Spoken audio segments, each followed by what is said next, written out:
a guerra chegou sem aviso. O Mar Negro ganhou vida, com a luz das explosões, sistemas antiaéreos riscam o céu e aparecem nos radares contatos que ninguém queria ver. À primeira vista, parece uma batalha comum pelo mar, mas isso é diferente. Durante anos, pontos discretos permaneceram aqui no mapa, silenciosos e quase esquecidos. Só agora entendo o que eles significam numa guerra real. Fique atento, pois aqui pode ser decidido o futuro da segurança da Europa. Não na linha de frente ou entre tanques, mas em ilhas desconhecidas pela maioria. E isso é só o começo. O Mar Negro hoje não é apenas uma fronteira. É uma área onde Rússia e OTAN se vigiam de perto. E é exatamente aqui que ficam ilhas discretas, que no mapa parecem pequenos pontos, mas na realidade podem decidir quem vê primeiro, quem atira primeiro e quem sofre a primeira baixa. Guerras não se vencem só pela força, mas também pela posição. Neste vídeo, vamos ao ponto. Vamos apresentar as ilhas russas no Mar Báltico, o que a Rússia mantém nessas ilhas, como pode usá-las em conflitos e por que elas podem mudar o rumo da guerra em um momento crítico. Não são muitas, mas cada uma delas tem uma função diferente. Uma observa o espaço ao redor, outra esconde antigos campos minados. Outro pode servir de estação logística. Vamos começar pelo primeiro deles, um posto de observação russo no norte. E, portanto, também o primeiro alvo caso o Mar Báltico se tornasse realmente um campo de batalha. Além das fronteiras. Vamos começar.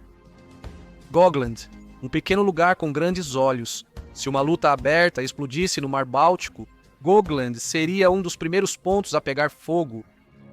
Não é uma grande área, apenas algumas dezenas de quilômetros quadrados, uma faixa estreita de rochas e floresta no Golfo da Finlândia. Fica exatamente onde Rússia e OTAN se encontram. É uma torre de vigilância cercada por água e isso é o principal que sabemos hoje. A Rússia construiu um heliporto aqui há alguns anos. Imagens de satélite revelam helicópteros em movimento e sinais de radar e comunicação. Isso indica apenas uma coisa. Gotland serve como um ponto de observação. Não é uma fortaleza nem uma base militar. É como um olho que vê longe, tanto para o norte quanto para as costas da OTAN. Vive aqui o mínimo de civis. A ilha é praticamente desabitada e a presença de pessoas está quase exclusivamente ligada às instalações e à tripulação ocasional. O que exatamente tem lá? Isso já não é tão claro. O número de soldados e o equipamento não são públicos, pois a Rússia não divulga esses dados. E isso por si só já é uma informação. Se alguém esconde algo, faz isso porque tem valor. Gotland é pequeno, mas sua importância cresce a cada quilômetro do espaço marítimo que pode cobrir. Imagine os primeiros minutos de um conflito. É para isso que ele se move. Fragatas e aviões entram no setor. Nada caiu ou explodiu ainda, mas alguém sabe que eles chegaram. Gotland pode captar o sinal. Reflexo, transmissão. A Rússia receberá um aviso que pode significar uma vantagem. Na luta, a vantagem define entre perder e acertar o primeiro golpe. Por isso, essa ilha também seria o primeiro alvo a ser silenciado. Bloqueio, drones, ataques precisos, não pelo território, mas pela cegueira. Se Gotland resistir, Moscou observa tudo. Se cair, a Rússia perde a visão. Gotland observa, mas outra ilha vai ainda mais longe, ela ataca. E é para lá que vamos agora. Bolshoi Tuters, uma ilha invisível, mas mortal. Enquanto Gotland é um olho, Tuters é uma armadilha. Um lugar que não parece ameaçador à primeira vista. Não há cidade, não há porto, não há divisões de tanques lá. Pelo contrário, parece vazio, inóspito, esquecido. Mas é exatamente isso que é a sua força. Bolshoi Tuters está no centro do Golfo da Finlândia, mais distante da costa que Gotland, mas na rota entre Helsinki, Tallinn e o Mar Báltico. Armado, ele faz da área um gargalo onde qualquer obstáculo gera grande atraso. Esta ilha está cercada pelo passado, literalmente. Ao redor dela, existem antigos campos minados da Segunda Guerra Mundial. Não foram desativados e estão espalhados por uma área que, em caso de conflito, viraria uma zona mortal. Você não precisa construir nada. Basta que isso esteja lá. Ninguém da população civil vive aqui. O acesso é restrito e a ilha é desabitada. E aqui chegamos aos fatos. Não sabemos se há uma guarnição permanente lá e se alguns sistemas estão prontos para uso rápido. A Rússia não divulga esses dados. Imagens de satélite indicam que a ilha não está totalmente abandonada. Há objetos, abrigos, vestígios das fortificações e acesso para barcos pequenos e helicópteros. O que não está claro é o estado específico. E isso é importante porque a incerteza é uma tática. Em combate, Tuters pode agir como uma tesoura. Para isso, teria que considerar cada rota, cada milha, cada entrada na água ao redor da ilha.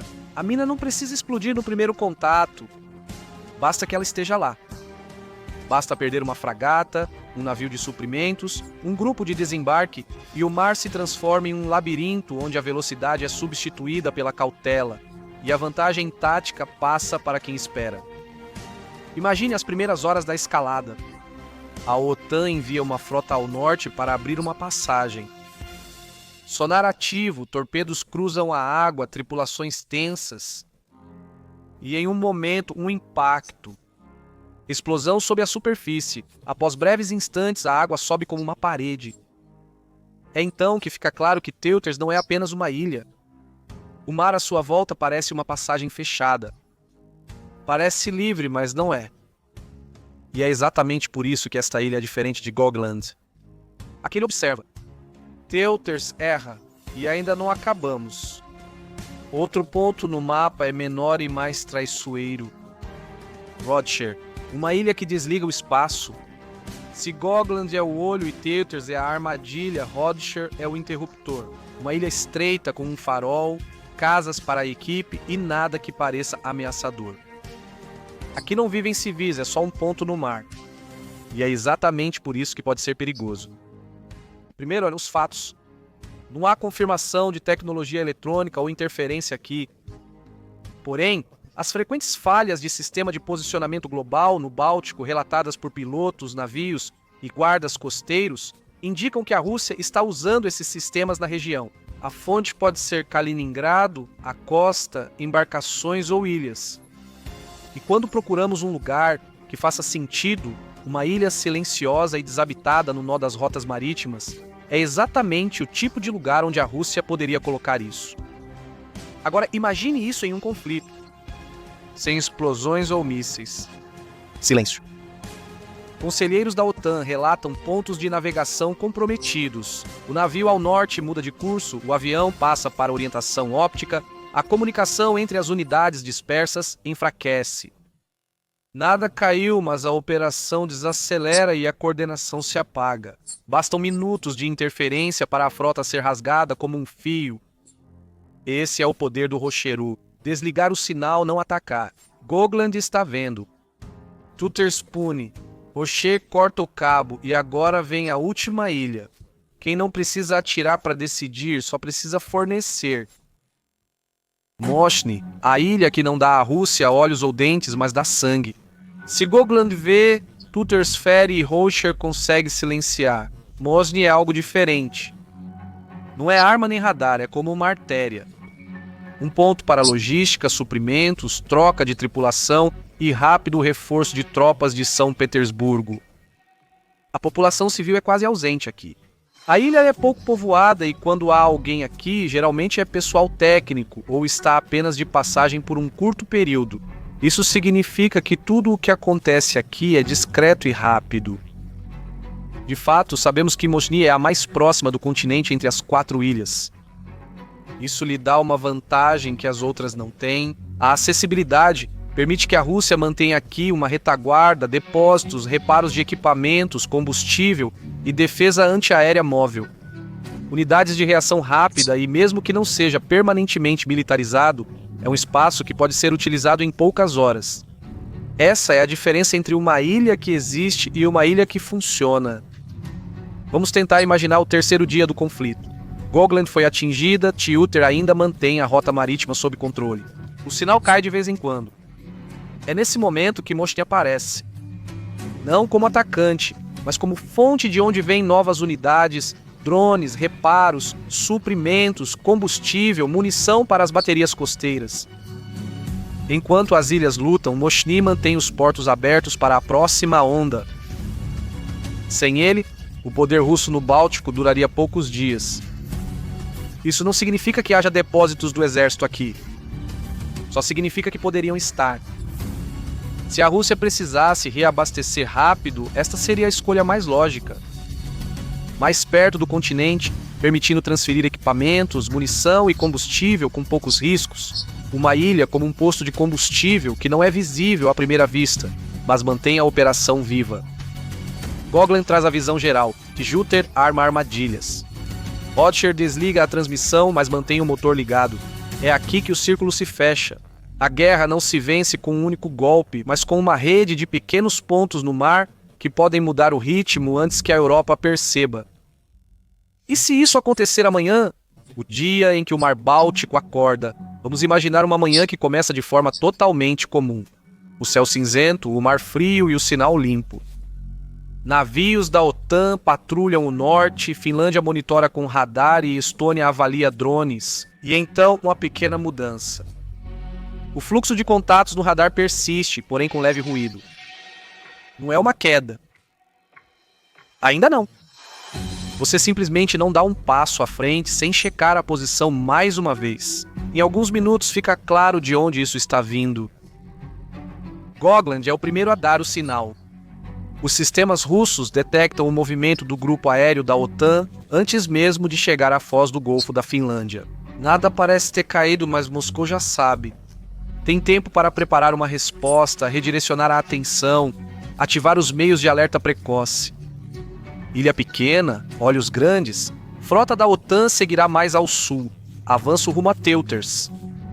Vai estourar lá primeiro. Não são tiros ou salvas, mas a pressão no peito do comandante quando os sonares indicam que o caminho não está limpo. Antigos campos minados ressurgem da história, embora poucos ainda estejam ativos. E aqui não se trata apenas de perigo. É questão de velocidade. O navio reduz o avanço. Patrulhas mudam o curso, alguém deve checar a área de perto. Os segundos passam. A iniciativa está mudando de lado. Então vem o blackout. Não como uma explosão, mas como se a luz tivesse se apagado. O sistema de posicionamento global começa a oscilar. As faixas de comunicação se fragmentam, o sinal fica instável. E é aqui que se mostra como é o combate moderno. Quando a tripulação não recebe uma ordem.